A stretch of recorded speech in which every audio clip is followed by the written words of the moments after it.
नमस्कार प्यारे विद्यार्थियों, इस ऑनलाइन सेक्शन वीडियो में आपका स्वागत है।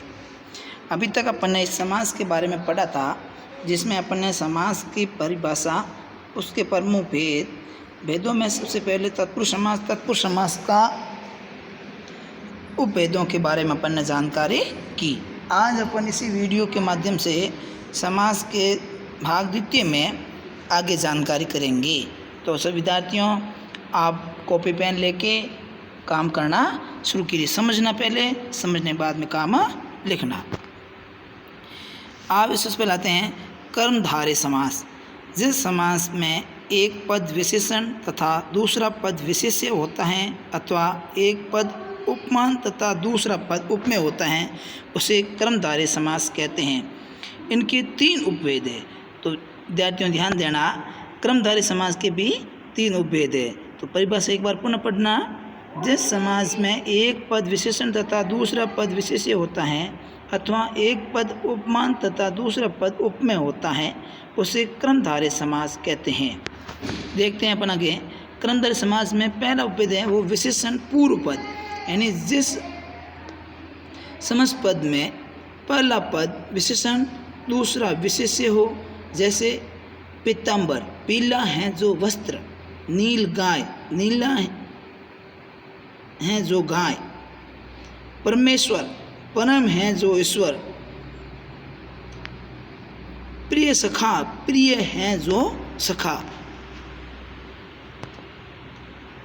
उसके बाद आता है विशेष्य पूर्व पद, यानी जिस समस्त पद में पहला पद विशेष्य और दूसरा पद विशेषण हो, जैसे पुरुषोत्तम पुरुषों में है जो उत्तम, नराधम नरों में है जो है अधम, मुनिवर मुनियों में जो है श्रेष्ठ। ये है कर्मधारय समास का उदाहरण है। फिर आता है द्विगु समास।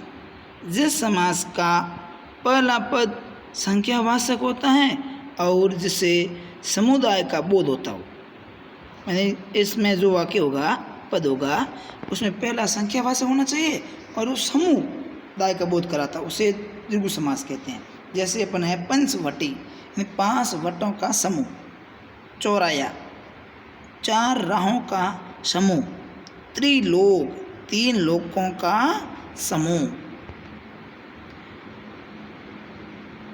एक बीच में नहीं कहता उपमेय और उपमान, यानी ये कर्मधारय का तीसरा। जिस समस्त पद में एक पद उपमेय जिसकी तुलना की जाए तथा दूसरा पद उपमान जिससे तुलना की जाए, वो कौन सा होता है? उपमेय होता है। जैसे चंद्रमुख, यानी चंद्रमा के समान मुख, अर्थात इसमें कौन सा समास है? कर्मधारय। विद्याधन विद्या रूपी धन, चरण कमल कमल जैसे चरण, यानी कर्मधारय समास का तीसरा उपभेद है।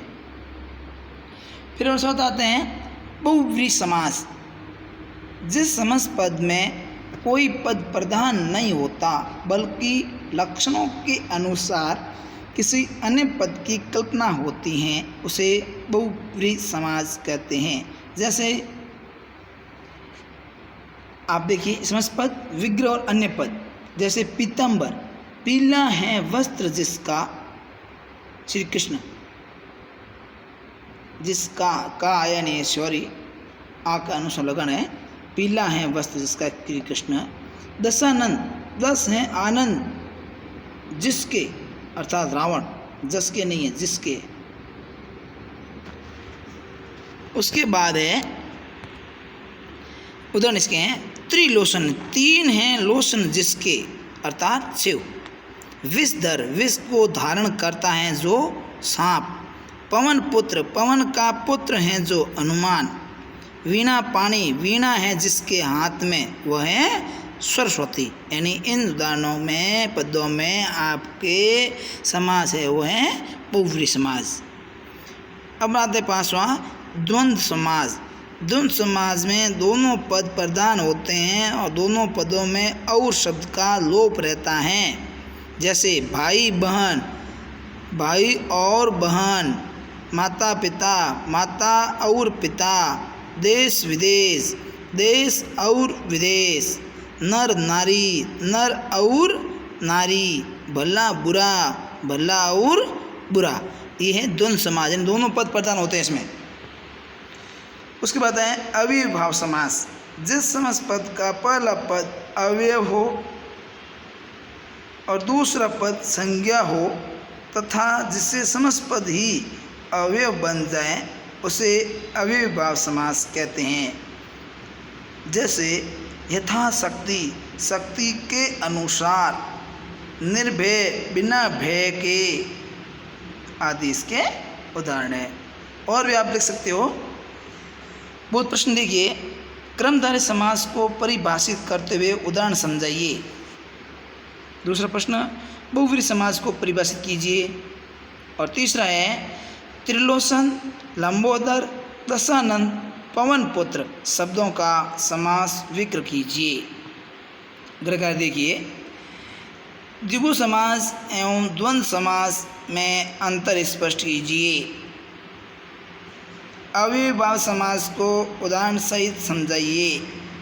और तीसरा प्रश्न है निम्न शब्दों का समास विग्रह करके समास का नाम भी लिखिए। जैसे शब्द हैं विद्याधन, चरण कमल, पंचवटी, नवरत्न, त्रिलोचन, गंगा जल, राधा कृष्ण, यथाशक्ति। तो विद्यार्थियों, इनका आपको समास का विग्रह करना है और नाम भी लिखना है। धन्यवाद।